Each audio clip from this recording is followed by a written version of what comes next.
He was God's chosen, blessed with wisdom that could move mountains, wealth that could purchase kingdoms, and power that could command the very breath of creation. But beneath the golden crown, beneath the royal robes, beneath the biblical blessing, lay something else, something the church discovered and then buried so deep in the archives of forbidden knowledge that even now, centuries later, they still tremble at its implications. Solomon appears in every sermon as the wise king, the temple builder, the man who chose understanding over riches. But that Solomon, the one painted in stained glass windows, reveals only the surface of a far deeper mystery. Because there existed another Solomon, one whose very existence shattered the carefully constructed walls between divine miracle and forbidden sorcery. One who proved that God's chosen could work with forces the church preferred to keep locked away in the shadows of creation. Tonight we venture beyond the Solomon of Sunday schools, beyond the sanitized stories told in cathedral halls, into the Solomon who haunted the nightmares of medieval bishops. Welcome to ancient Underworld, where gods fall, monsters rise, and devils whisper through the shadows of forgotten myths. If you enjoy exploring the dark side of mythology, please like this video, subscribe, and turn on notifications so you never miss another forgotten tale.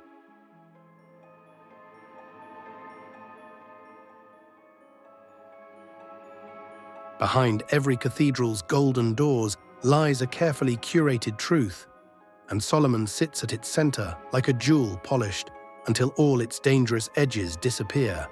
Walk into any sanctuary and you will find him preserved like a relic in amber, pages that tell of divine dreams and blessed wisdom, of a king who asked God for understanding instead of gold, who built a temple so magnificent that the very presence of the Almighty descended to inhabit its chambers. This is the Solomon of approved doctrine, the safe Solomon, the one who fits comfortably within the boundaries of ecclesiastical control. In 1 Kings, we read of his midnight encounter with the divine, his humble request for a wise and discerning heart, and his blessing with wisdom beyond mortal comprehension. Yet notice what the church emphasizes in its teachings, and more crucially, what it hurries past. The biblical text speaks of his knowledge of spirits, his dominion over forces unseen, and his ability to understand languages that were never spoken by human tongues. These passages are glossed over, explained away, or buried beneath safer interpretations. Why does the church rush through these sections? What are they afraid believers might discover? This sanitized version serves the church's purpose with surgical precision. He becomes the template of faithful kingship, the ruler who sought God's will above personal ambition. Even so, this careful curation cannot completely hide the fractures, the hints of something deeper, the suggestions that Solomon's wisdom was not merely intellectual but operational, that he did not simply know about the invisible realms, he held dominion over them. The church teaches Solomon the king, but fears Solomon the operator of mysteries.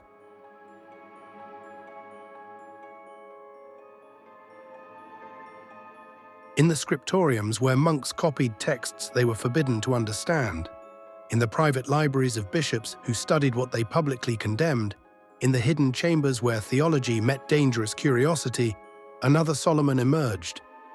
This Solomon appeared in manuscripts like the Testament of Solomon, a text that surfaced in the early Christian centuries and vanished just as mysteriously. According to these forbidden accounts, Solomon received from the archangel Michael more than wisdom. He received a ring bearing the seal of God himself. With this ring, he did not merely pray to the heavens, he negotiated with both heaven and hell. He did not cast out demons, he interviewed them, catalogued their names, their functions, and their domains, and then employed them in the construction of his temple. Each stone of that sacred structure was lifted by invisible hands, each prayer enforced by entities that dwelt in the spaces between worlds. But how did these accounts spread when the church tried so hard to suppress them? As centuries passed, this hidden Solomon grew stronger in the underground currents of European consciousness. The key of Solomon appeared in grimoires passed between scholars who understood that knowledge and power were indistinguishable. These texts claimed to preserve his actual methods, his seals, his conjurations, his techniques for opening doorways between the seen and unseen worlds. However, these were not mere historical curiosities. They were operational manuals, and the church knew it. Because if Solomon could command spirits through divine authority, then where did the divine end and the magical begin? If God's chosen king could seal demons in vessels of bronze and compel angels to reveal their secret names, then what separated holy miracle from forbidden sorcery? The church realized they faced not just historical accounts, but a theological crisis that threatened the very foundations of their authority. If you're ready to see why they trembled at his very existence, hit subscribe, like this video, and turn on notifications.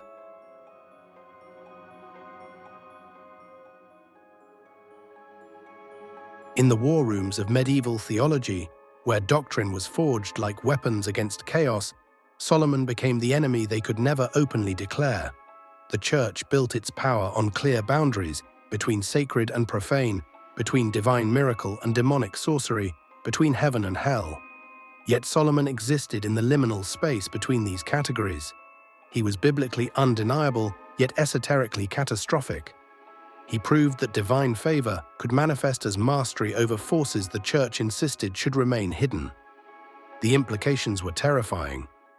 What would happen if believers began to see Solomon not just as a wise king, but as a template for direct spiritual authority? If they began to seek rings of their own, seals of power, access to the names and forces that Solomon commanded, then the church would face a crisis of mediation. Because why approach God through priests when you could follow Solomon's example and approach all levels of creation directly? Medieval theologians found themselves trapped between biblical authority and institutional survival. They could not deny Solomon's existence. He was too central to Scripture, too woven into the fabric of sacred history. Nevertheless, they could not embrace his methods without opening floodgates they were unprepared to control. Thomas Aquinas himself wrestled with this paradox. Were Solomon's abilities divine gifts or dangerous precedents that could inspire others to seek similar powers? Consequently, they chose suppression. Not outright denial, but careful omission, strategic silence, selective emphasis. They celebrated his wisdom while minimizing his power. They praised his temple while ignoring the methods of its construction. They preserved his name while burying his techniques. Because they understood something that many modern believers miss. Power recognizes power, and Solomon's power operated on levels that bypassed ecclesiastical gatekeepers. Why did this threaten them so deeply? The church feared Solomon because he represented proof that divine authority could manifest outside institutional channels, that individuals could access forces meant to be mediated by priests, that the boundary between heaven and earth was far more permeable than they taught. He was living evidence that God's chosen could work with angels and demons alike, and that possibility terrified them more than any external enemy. They feared him because he proved that some of God's greatest servants were also the most dangerous.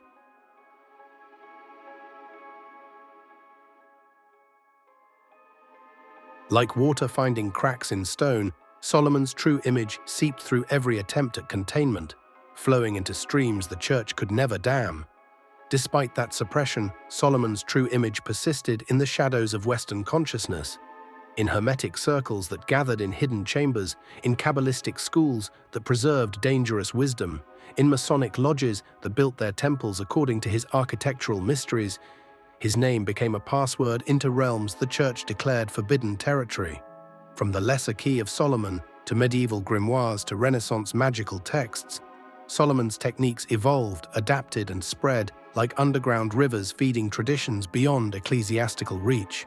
Alchemists invoked his authority when they worked with metals and spirits. Astrologers used his seals when they mapped celestial influences, and ceremonial magicians followed rituals that claimed direct lineage from his methods. Furthermore, Freemasonry constructed its entire symbolic universe around Solomon's temple, not the sanitized biblical version, but the esoteric one. The temple was built through collaboration between human and non-human intelligences. Rosicrucians claimed inheritance of his wisdom, Hermetic orders traced their authority back to his ring, and even contemporary practitioners of ceremonial magic operate within frameworks that bear his seal. What makes Solomon's legacy unique in Western tradition is its dual nature. He remains the only figure who is simultaneously a canonical saint and occult master, a biblical hero and grimoire author, a temple builder and spirit commander. The church succeeded in controlling his official image, but they never fully contained his underground influence.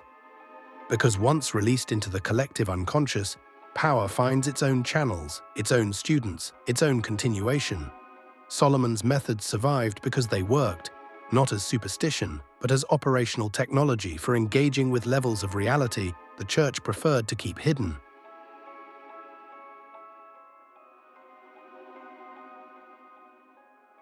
The church loves to present Solomon's temple as a purely symbolic structure, a monument to faith and obedience. But when you strip away the layers of sanitized storytelling, you find something else entirely. A structure built according to principles that modern architects, engineers, and esoteric scholars still struggle to fully grasp. This was not simply a building to house the Ark of the Covenant, it was a precision-engineered device. Ancient accounts suggest the temple was aligned not just with the cardinal points of the earth, but with celestial markers, equinoxes, solstices, and the rising of certain stars considered gateways to the divine. Its proportions adhered to mathematical ratios found in nature and music, suggesting it was designed to resonate with creation itself. Every column, arch, and chamber had a purpose beyond aesthetics. They were part of a functional system for harnessing spiritual energy. Some sources claim the temple acted like a giant tuning fork, vibrating in harmony with the heavens, amplifying prayers, and even creating conditions where the barrier between the physical and spiritual worlds became thin. If true, this would mean Solomon didn't just commission a place of worship, he built a bridge between realms, a technology of contact. The temple's rites were less pageantry and more procedure, less spectacle and more operation. The church's discomfort with this idea is easy to understand. If sacred architecture could function as an instrument of power, then it could be replicated. You wouldn't need divine sanction from any earthly authority to create your own temple. All you'd need is the knowledge they worked very hard to keep locked away. The notion that stone, proportion, and sound could be combined to open thresholds undermined the monopoly of any priesthood. Legends even speak of hidden gates within the temple that could only be opened with the correct sequence of words, tones, and symbols, a combination of language, vibration, and geometry that would activate its latent potential. If Solomon truly mastered this, he was doing something far more advanced than the ritualized worship later institutions promoted. He was demonstrating that matter itself could be tuned to spirit. And once you see the engine, you begin to wonder if you can build one yourself. That was the danger. Solomon's temple became more than a relic of history. It became a manual for power that could be replicated. And the church knew that once such knowledge escaped, it could never be fully recalled.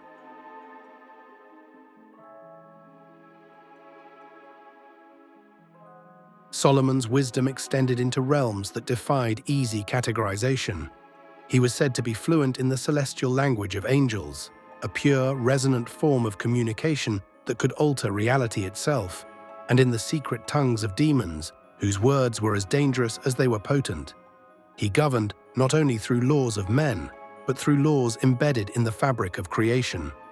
The angelic tongue, according to mystical traditions, was not merely spoken. It was vibrational, harmonic, a form of sound that aligned with the underlying patterns of the universe.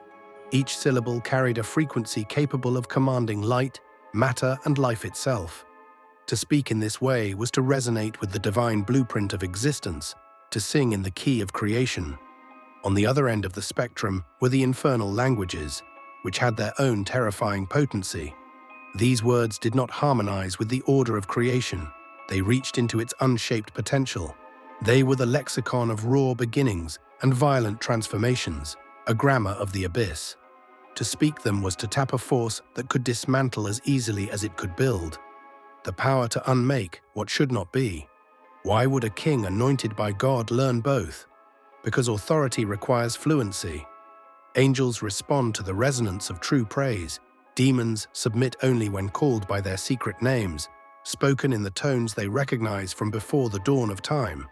Solomon bound both camps because he understood and spoke both dialects of reality. He treated heaven and hell not as enemies locked in simple opposition, but as two ends of the same law. If that idea shifts how you see everything, you're already stepping into territory they tried to keep hidden.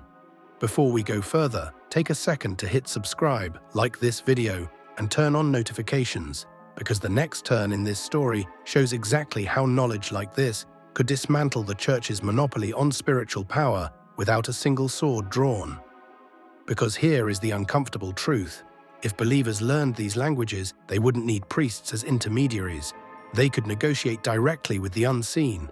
They could bind what threatened them, release what blessed them, and interact with creation on their own terms.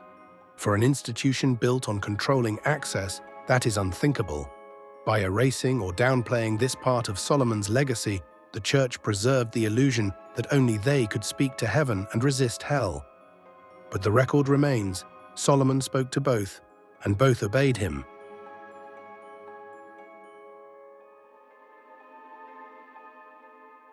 Even as the church worked to suppress Solomon's true nature, his influence refused to vanish. Through whispers, manuscripts, and initiatory lineages, the idea spread that Solomon's abilities were not confined to him alone. They could be passed down, awakened, and inherited. Some medieval noble families quietly claimed descent from Solomon. For them, the claim was not about royal prestige, it was about the inheritance of his keys, the metaphysical rights to command the forces he once ruled. These were not ceremonial titles, they were believed to be spiritual blueprints embedded within the blood, capable of awakening the same faculties Solomon had mastered. This was dangerous because it challenged the church's monopoly on spiritual authority. If Solomon's power could travel by lineage, then kingship and priesthood were not purely institutional roles granted by clerical hands. They could be matters of blood, and, more threatening still, of personal awakening. Authority might come from within, not from a mitre. Renaissance occultists pushed the idea further. They argued that the Solomonic core was not limited to his descendants. It was a dormant faculty within every human being, a spiritual architecture waiting to be activated through discipline, ritual, and knowledge. If true, anyone could become their own Solomon, commanding light and shadow without ecclesiastical permission. For the church, this was a nightmare scenario. Their role as gatekeepers could become obsolete overnight. If each believer discovered the keys were already present in the soul, not bestowed by sacrament, but inherent by design, then the whole edifice of mediated power would crack. No decree can undo a blood-deep awakening. Branding such ideas as heresy slowed their spread, but never stopped it. The seed of forbidden inheritance had been planted. It germinated in Hermetic study groups, Kabbalistic schools, and lone seekers who refused to forget. The inheritance was never only blood.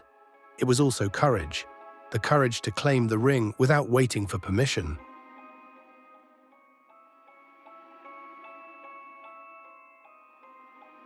The Ring of Solomon, the Seal of God, is the most contested artifact in biblical legend. To officialdom, it is metaphor or myth.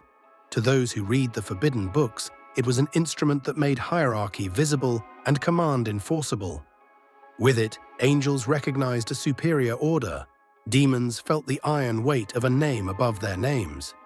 Accounts say the ring bore the four-letter name, not as decoration, but as jurisdiction.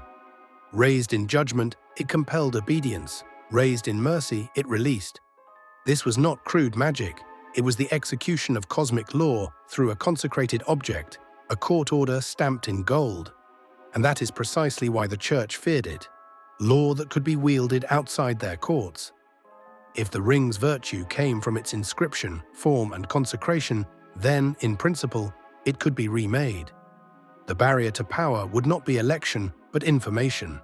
That possibility ignited a centuries-long race to find it, hide it, or replicate it. Early Christian factions, Jewish mystics, and pagan keepers of older currents all sought the same circle of authority. Some say the original was sealed away in a vault known only to a handful whose names are never spoken. Others insist it was destroyed to prevent a second Solomon from rising, yet in certain ritual circles the seal has reappeared, not as antiquarian ornament, but as a working pattern. The question is not whether the ring survived, but whether its logic ever died. For the church, even rumor is destabilizing. If people believe the ring was real and reproducible, then every suppressed text becomes evidence, every whispered story becomes precedent. Authority would move from pulpit to practitioner, from institution to initiate. And once authority migrates, it rarely returns to its former home. The battle for the ring was never only about an object. It was about who gets to speak the name with effect, who, in the end, is permitted to command.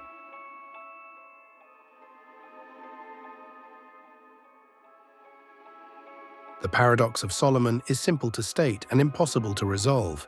He is both the church's jewel and its fracture. They need him as proof that God rewards wisdom. They fear him because his wisdom refused to stay within their fences. If they preach Solomon the wise, they must also account for Solomon the operator. If they celebrate the temple, they must admit the non-human intelligences who helped raise its stones. If they honor his reign as blessed, they must explain why his methods, seals, names, languages, are treated as forbidden. The neat categories fail, the edges cut. This is why the official portrait is always incomplete. Enough is given to inspire admiration, never enough to inspire imitation. To imitate Solomon fully would mean walking a path of direct engagement, speaking to heaven without a middleman, subduing darkness without borrowed authority, building temples within as well as without. After such encounters, mediation becomes optional. Institutions are not built for optional. The paradox deepens. If Solomon's operations were unlawful, why does Scripture crown his reign with favor? If they were lawful, why are those operations condemned in others? Faced with this, theologians choose silence over confession. But silence is a confession of its own kind. It admits the framework cannot hold the weight of the story. And that is why the dangerous image of Solomon endures. People feel the missing pieces, the gaps in the stained glass. In those gaps, the real figure stands. A king who treated creation as a language to be learned, not a barrier to be feared. A servant of God who proved that light and shadow answer to the same name. This is the Solomon they feared, not because he opposed heaven, but because he revealed how near heaven truly is.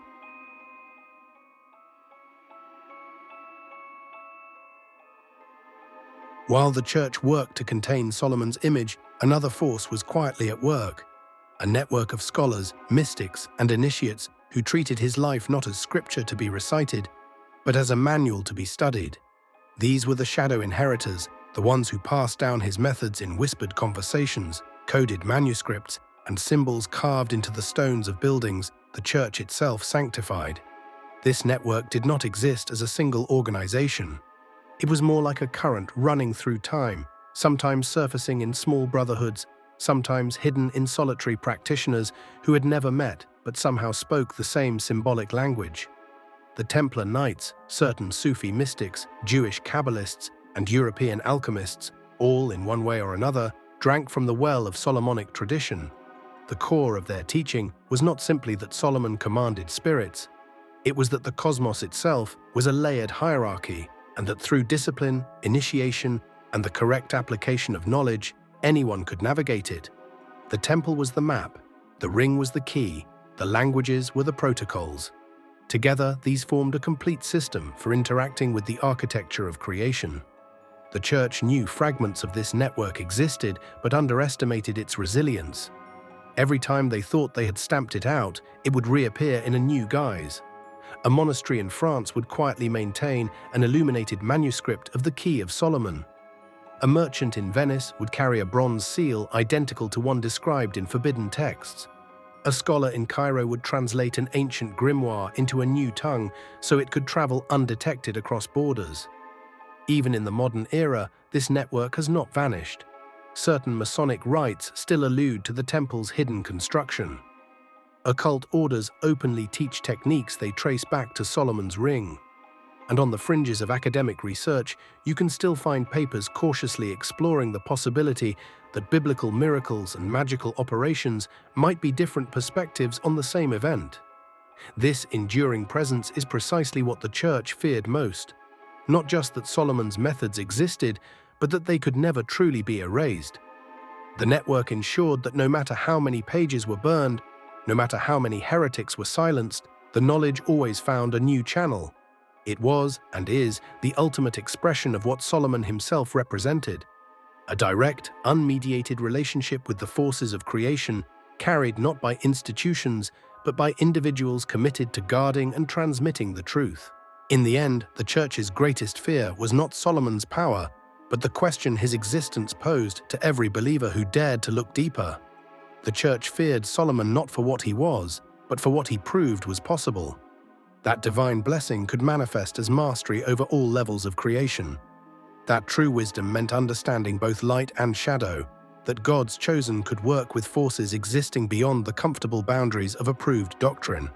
He represented a path that bypassed institutional control, a direct route to powers meant to be filtered, mediated, and controlled by ecclesiastical authority.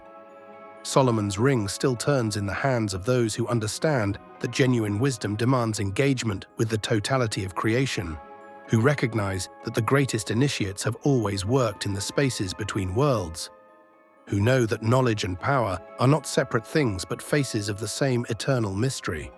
The Church may have hidden his methods, but they could not extinguish his example.